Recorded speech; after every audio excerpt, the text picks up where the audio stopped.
2011 সালের 7 জানুয়ারি কুড়িগ্রামের ফুলবাড়ী উপজেলার অনন্তপুর সীমান্তে বাবার সাথে কাঁটাতারের বেড়া পার হওয়ার সময় ভারতীয় সীমান্তরক্ষী বাহিনী বিএসএফ সদস্য অমিয় ঘোষের গুলিতে নির্মমভাবে হত্যার শিকার হন বাংলাদেশি কিশোরী ফেলানী খাতুন।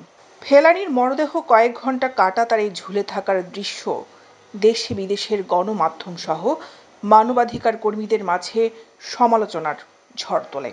পরে 2013 সালের 13 আগস্ট ভারতের কোচবিহারের বিএসএফের বিশেষ আদালতে ফেলানী হত্যার বিচার কাজ শুরু হয়। একই বছরের 6 সেপ্টেম্বর অভিযুক্ত বিএসএফ সদস্য অমিয় ঘোষকে বেকসুর খালাস দেয় এই বিশেষ আদালত। ভারতের উচ্চ আদালতে এই মামলার দ্রুত নিষ্পত্তি হলেও দুই দেশের বন্ধুত্ব আরো সুদৃঢ় হবে বলে মনে করেন ফেলানীর আইনজীবী সহ তার পরিবার। মারা গেছে এই যে 14 বছর হলো। আগের সরকার ছিল, উনি কিন্তু বিচার করলে কিন্তু করতে পারত, কিন্তু উনি বিচার করে নাই। এখন এই যে নতুন সরকার আসছে, আশা করি যে এই সরকার আমার ফেলানীর বিচারটা করবে। হ্যাঁ, এটা এই নতুন সরকারের কাছে এটা আশা করি বা দাবি। আর এই যে আগে যে সরকার ছিল, উনি কিন্তু আমাদেরকে ভারত থেকে আইনে উনি কিন্তু আমাদের পরিবারের দায়িত্ব নিতে চাইছে, আবার বাচ্চা কাচ্চা পড়াশোনার এগুলা খরচা দিতে চাইছে, আবার বাচ্চা কাচ্চাগুলা পড়াশোনা করে উপযুক্ত হলে ওনাদেরকে একটা চাকরি দিতে চাইছে। যে কোনো লোকই আমাদের খোঁজ খবরও নেয়নি। এই যে মেয়ের বছর কি হয়, কিন্তু সরকারের লোক আমাদের কিছুই দেয় নাই। দেওয়ার মধ্যে দিছে এই যে ভোটার কার্ড বিজিবি, ওনারা আমাদের পাশে ছিল, ওনারা দিছে। বছর কি আসলে ওনারা যাই দেখ 2000 দেখ 5000 দেখ দিছে। বা যে ফেলানিতে যে আমার চোখের সামনে সীমান্তে কাঁটাতারে ঝুলিয়ে রাখছিল, সেই ফেলানির বাবা। আচ্ছা, কতদিন ধরে আমি ফেলানির বিচারটা আশায় আছি, তো কষ্ট করে আছি, কান্দা থাকি সবসময় ফেলানির বিচারটা কোনদিন পাবো। ভারতের সুপ্রিম কোর্টে নিয়ে গেল এবং সুপ্রিম বিচারটা নিয়ে গেল, তাও বিচারটা করে দিতেছে না।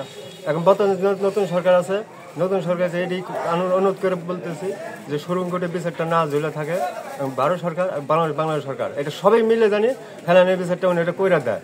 নির্মম এই হত্যাকাণ্ডের দীর্ঘ সময় পেরিয়ে গেলেও ন্যায় বিচার সুনিশ্চিন্তে ভারতের সর্বোচ্চ আদালত কাজ করবে বলে মনে করেন ফেলানীর এলাকার মানুষজন। বড় বোন, আমার বড় বোনকে যখন হত্যা করা হয়েছিল তখন আমার বয়স ছিল 4-5 বছরের। এখন আমি ইন্টার ফার্স্ট ইয়ারে পড়ি, এখনো আমার বোনের বিচার পাইলাম না। বিগত যে সরকার ছিল উনি বলেছিল যে আমার বোনের বিচারটা দেবে, কিন্তু আমার বোনের বিচারটা দেয় না। এখন যে সরকার আছে ওনার কাছে আমার একটাই দাবি, আমার বোনের হত্যাকাণ্ডের জন্য আমি বিচার পাই। বিগত 14 বছর হলো, তো বিগত সরকারের কাছে আমরা কোনো এই ফেলানী হত্যার কোনো সুবিচার পাই নাই। এখন বর্তমান সরকার, নতুন সরকার আছে, এই সরকারের কাছে আমরা এই ফেলানী হত্যার বিচারটা সঠিকভাবে যেন এই সরকার বিচারটা করতে পারে। মামলাটি ভারতের উচ্চ আদালতে দ্রুতই নিষ্পত্তি হলে দুদেশের জন্যই মঙ্গলকর হবে। পাশাপাশি সেই দেশের উচ্চ আদালত শান্তিপূর্ণ সীমান্ত গঠনে গঠনমূলক নির্দেশনা দেবেন বলে মনে করেন ফেলানী হত্যাকাণ্ডের আইনি সহায়তাকারী বাংলাদেশি এই আইনজীবী। কুড়িগ্রাম জেলার কিশোরী ফেলানীকে ভারতীয় সীমান্তরক্ষী বিএসএফ এর একজন জওয়ান অমিয় ঘোষ গুলি করে নৃশংসভাবে হত্যা করে এবং তার লাশ কাঁটাতারে ঝুলিয়েছিল দীর্ঘ সময়। পরবর্তীতে মানবাধিকার সংগঠনগুলোর দাবির প্রেক্ষিতে এই অমিয় ঘোষের বিরুদ্ধে একটি মামলা দায়ের হয় এবং সেই মামলায় সে পরবর্তীতে খালাস পায়। আলোচিত ফেলানী হত্যাকাণ্ডের সুবিচার নিশ্চিন্তে ভারতের উচ্চ আদালত যুগান্তকারী রায় দিয়ে দুদেশের বন্ধুত্বপূর্ণ সম্পর্কে অনন্য উচ্চতায় নিয়ে যাবে এবং সীমান্ত হত্যাকাণ্ড বন্ধ হবে বলে মনে করেন তিনি। দৈনিক আজাদী নিউজ ডেস্ক।